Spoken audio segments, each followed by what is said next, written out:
What has the Bible hidden from us? Why does official history insist on erasing the continent that held humanity's oldest secrets? Imagine a gospel written not under the influence of Rome, but in the rugged mountains of Africa, in a language that refuses to die, Gizi. Today, we will reveal the secret gospel written in Africa, Ethiopian texts that rewrite the origin of the faith and prove that the Ark of the Covenant resides on African soil. This story changes everything. It exposes the spiritual sovereignty of a people who protected the pure truth of the divine against centuries of oblivion. To ensure this ancient revelation reaches everyone, subscribe to the channel, leave a like, and comment on where in the world you are hearing the roar of the Lion of Judah. Faith, before being written on stone tablets or Western codes, pulsed in the rugged mountains of Abyssinia. Ethiopia, an island of spiritual resistance, stood as the guardian of profound knowledge, an unbreakable link to the origin of everything, at a time when the rest of the world groped in the dark.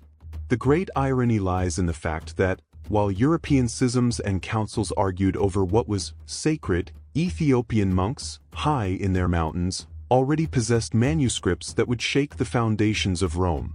Within them resided a disturbing mystery, versions and stories that simply did not align with the gospel that the West decided to make official, as if an entire chapter had been torn out.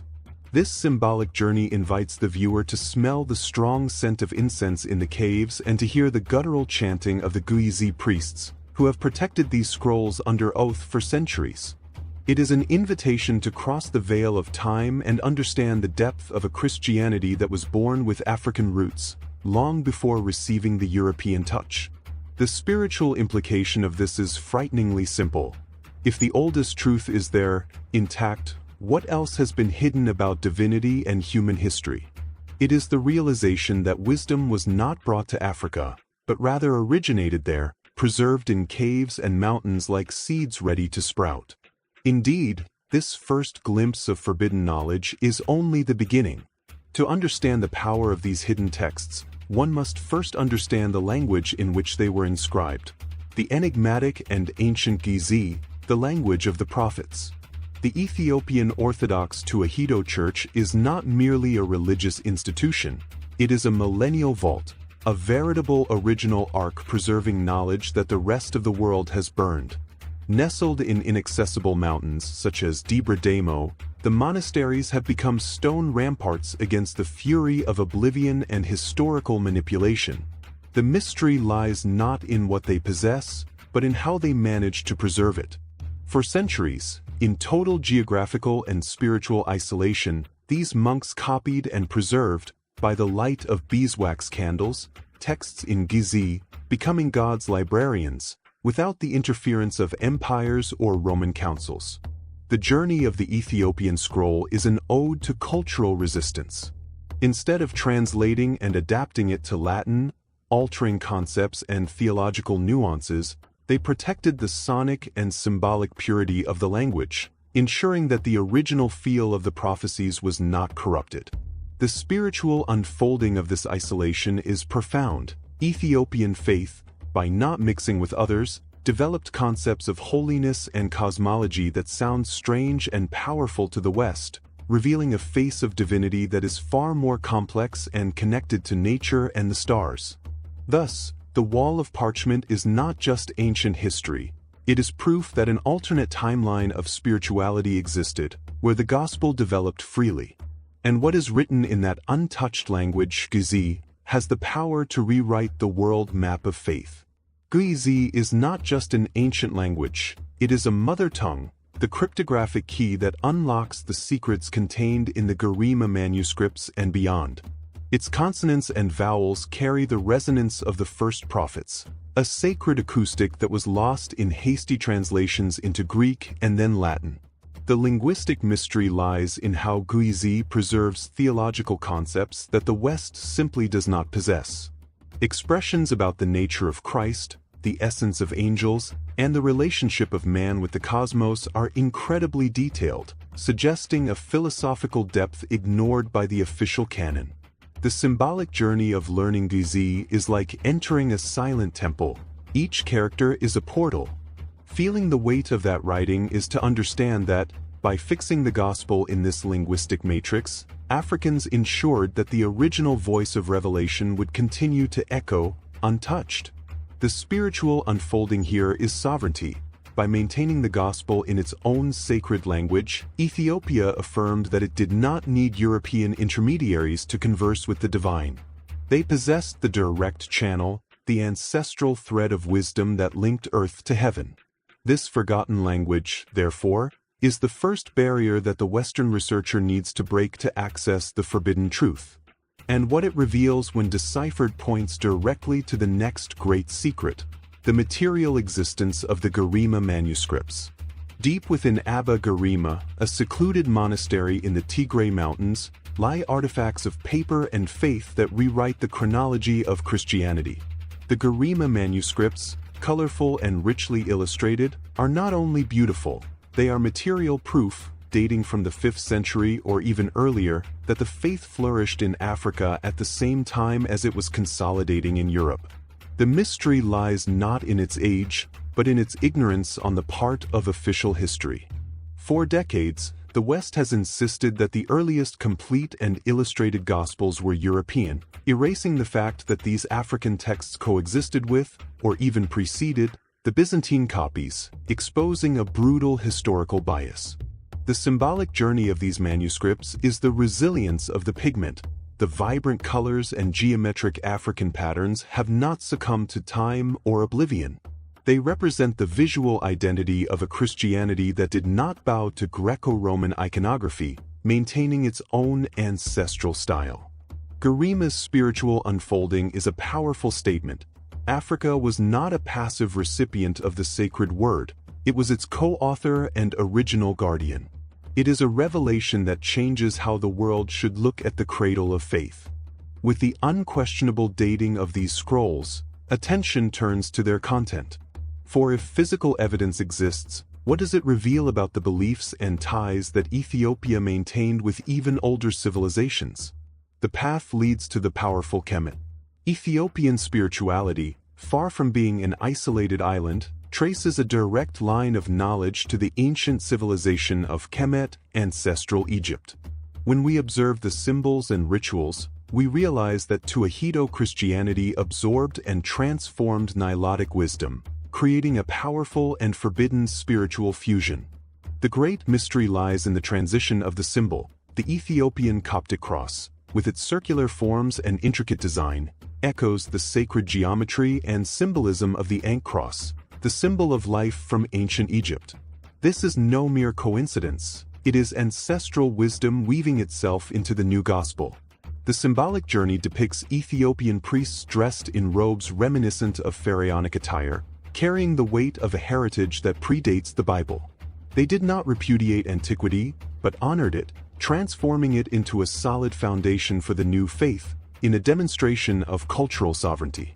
The spiritual unfolding of this connection is the realization that African concepts of resurrection, judgment, and the afterlife were already deeply rooted in the region. The secret gospel, rather than implanting ideas, merely clothed the Kemetic worldview in new garb. This undeniable link between Axum and Kemet forces us to reconsider the history of faith, showing that the spiritual secrets of Africa communicate through time.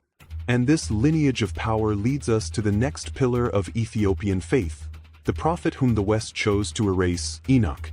Among the Gizi scrolls is a theological gem that the West discarded, but Ethiopia preserved as canonical, the Book of Enoch. This text, attributed to Noah's great-grandfather, offers an epic and terrifying cosmology, revealing details of the cosmos and celestial beings that the official Bible barely dared to whisper. The central mystery of Enoch lies in its detailed description of the Watchers, angels who fell to earth not out of rebellion, but out of passion, and who taught humanity forbidden arts, metallurgy, astrology, and the art of war, thus giving rise to the race of giants. This is a narrative about the origin of knowledge and evil, far more complex than the myth of Adam and Eve. Enoch's symbolic journey is the quest for total knowledge. By valuing this book, Ethiopia has chosen a spiritual path that accepts angelic intervention in human history in a literal and powerful way. embracing the mystical and perilous aspect of revelation. The spiritual unfolding of this forbidden book is the revelation that knowledge is not only salvation, but can also be a curse. It legitimizes the existence of hidden forces and cosmic powers that manipulate human destiny, giving Ethiopians a key to interpreting earthly and celestial events. Thus, Enoch is the silenced voice that, through Ethiopia, returns to challenge the sanitized version of biblical history. And by giving us this vision of the heavens, he connects us directly to the earthly majesty of the Queen of Sheba, whose lineage carries the very secret. The story of Makeda, the legendary Queen of Sheba, is not a superficial love tale. It is the foundational record of Ethiopian sovereignty, an event that undeniably fused African power and divine lineage. She is proof that the connection between Africa and sacred texts is based on royalty and marriage, not submission. The mystery surrounding Makeda lies in her unparalleled power, which rivaled that of Solomon. Their encounter was not merely an exchange of wisdom and gold, but a prophetic union that resulted in Menelik I, the ancestor of the Solomonic dynasty that ruled Ethiopia for millennia. Makeda's symbolic journey is a confirmation of the African matriarchy at the heart of the story of faith. By bringing the spiritual legacy of Israel to Africa, she established Axum as the true center of divine election, challenging Jerusalem's primacy in the sacred narrative. The spiritual unfolding of this legend is the legitimization of the Lion of Judah as an Ethiopian symbol. This lineage is not borrowed. It is inherited, establishing Africa as the guardian of royal blood and promise, through the figure of a powerful woman. With the establishment of this sacred dynasty and this legacy of power, an artifact of incalculable value is brought to Axum, forever sealing Ethiopia's destiny as a spiritual center, the legendary Ark of the Covenant. The greatest secret kept under the African sun is not in scrolls, but in wood and gold, the legendary Ark of the Covenant.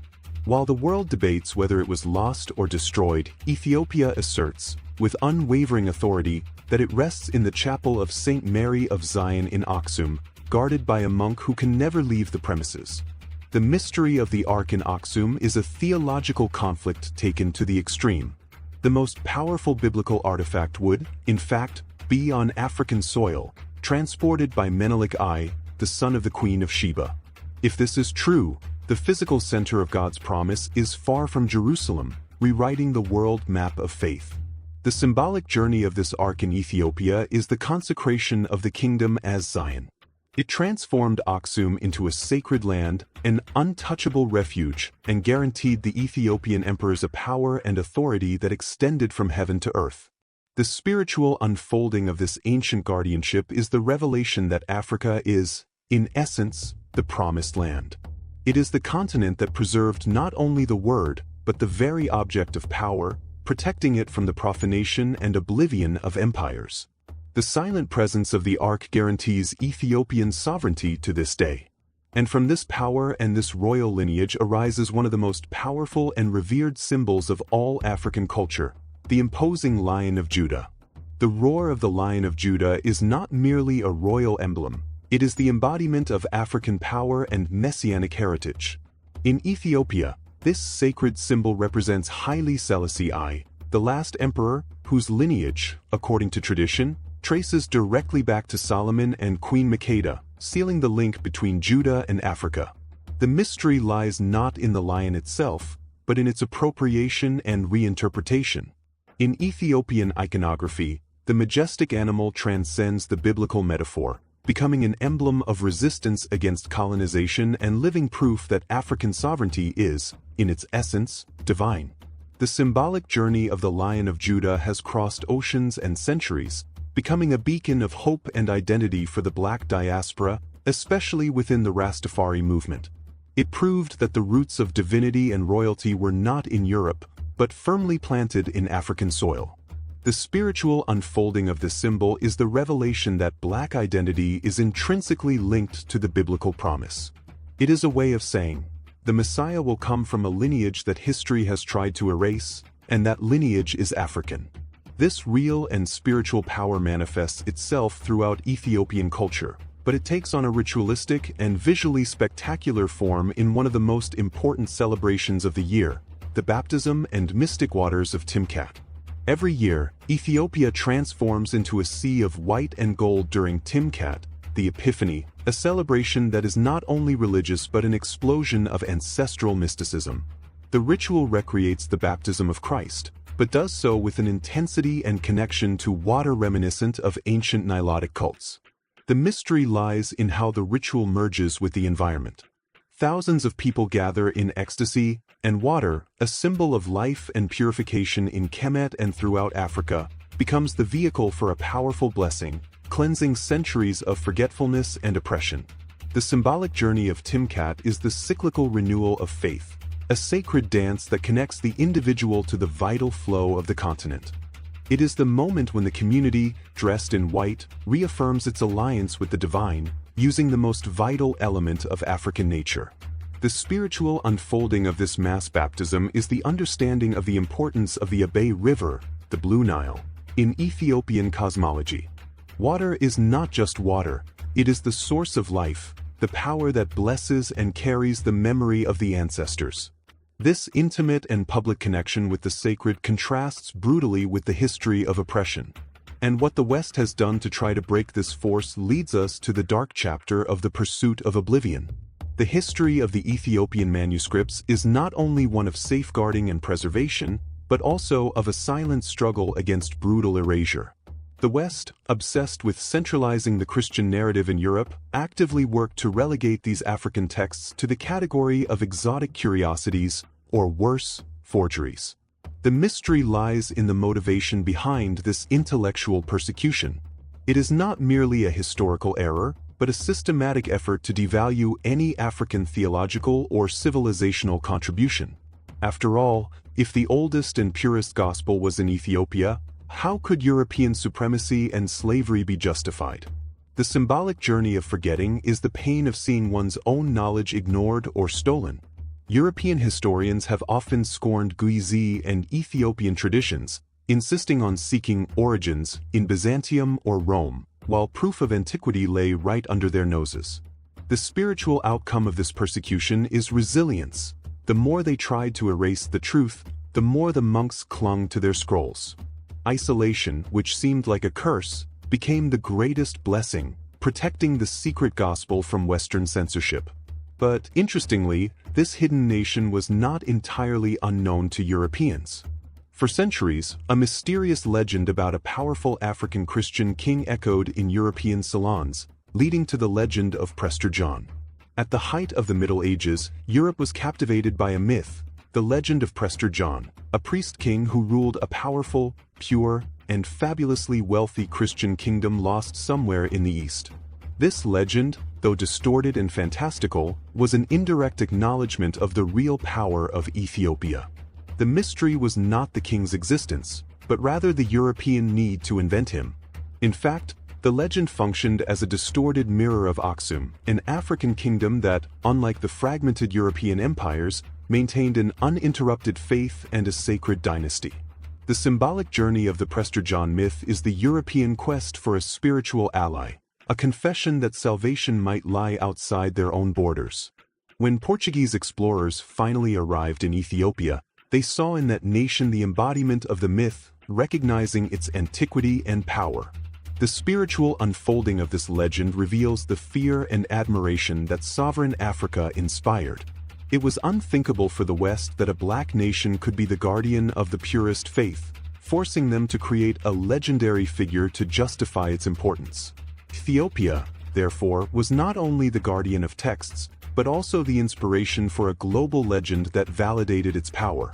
And the truth they guarded was so potent that it was inscribed not only in books, but also on objects of protection, the hidden sacred writing.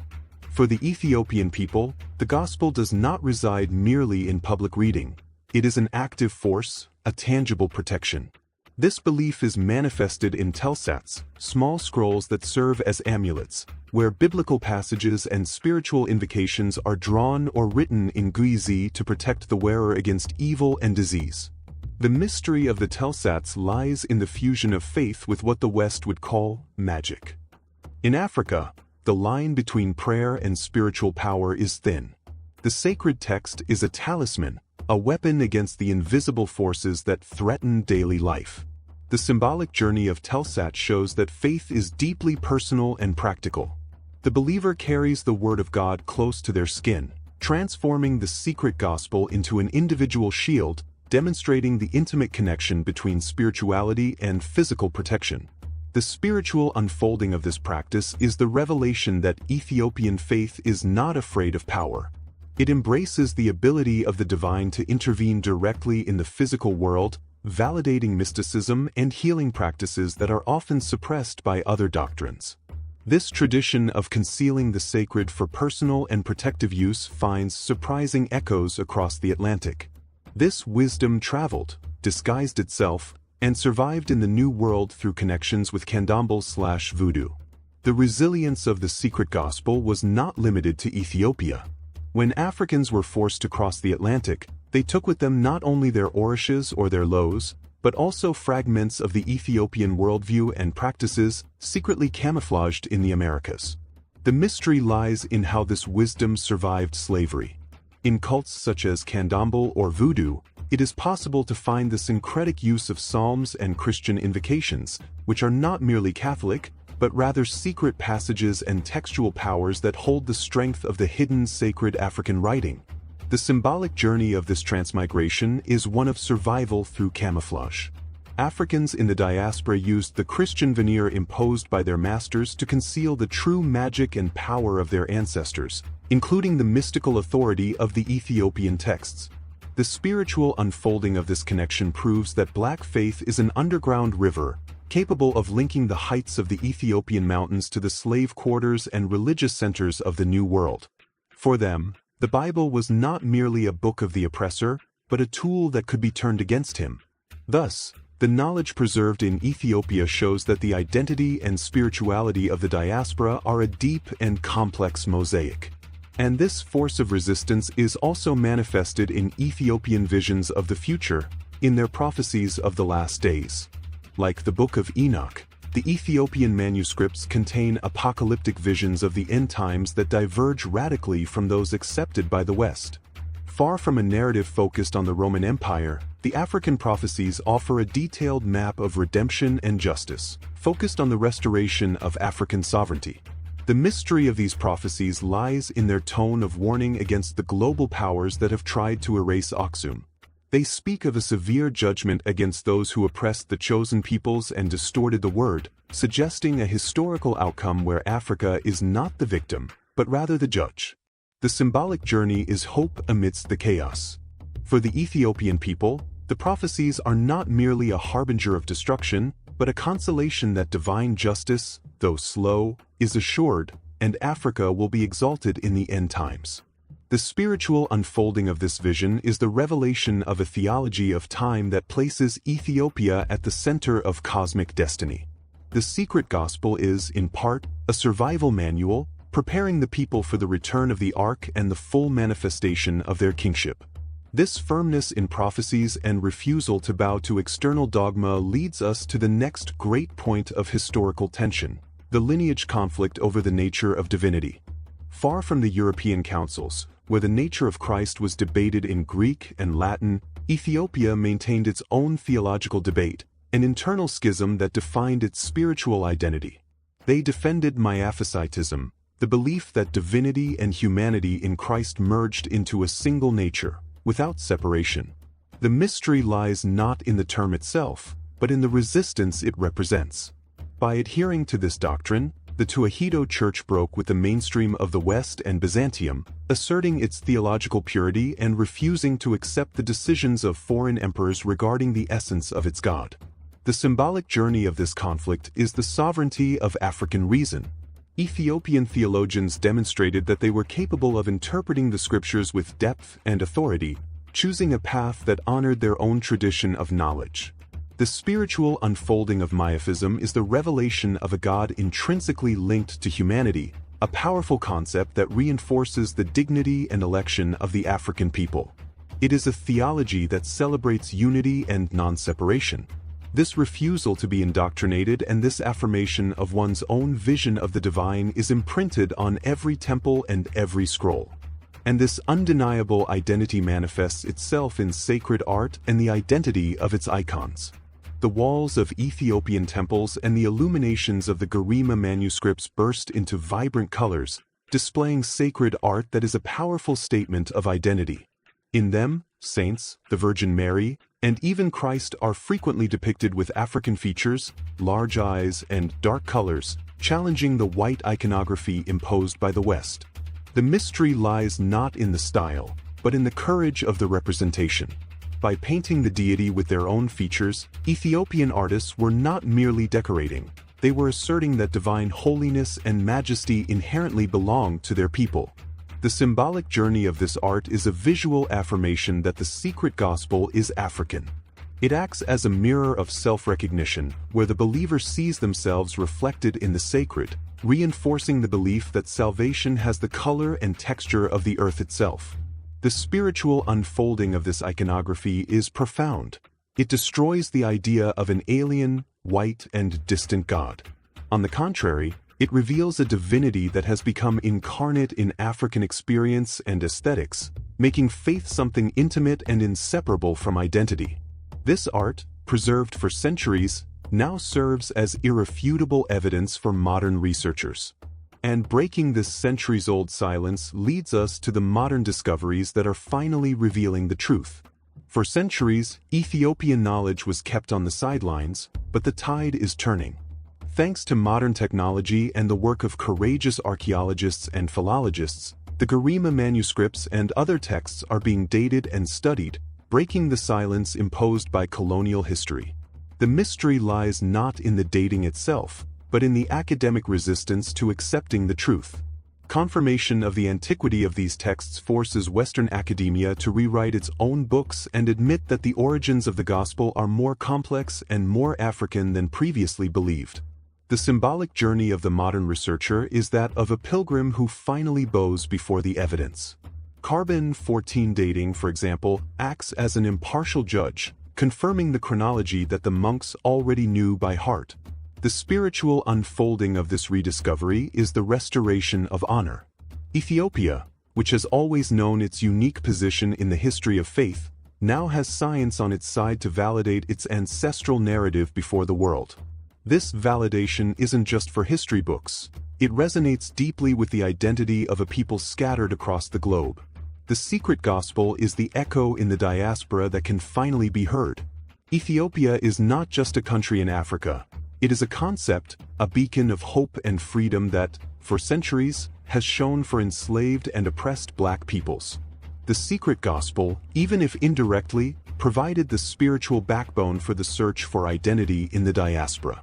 The deepest mystery lies within the Rastafari movement.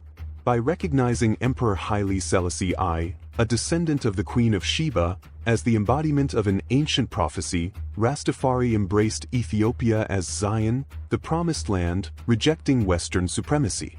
The symbolic journey of this echo is a spiritual return.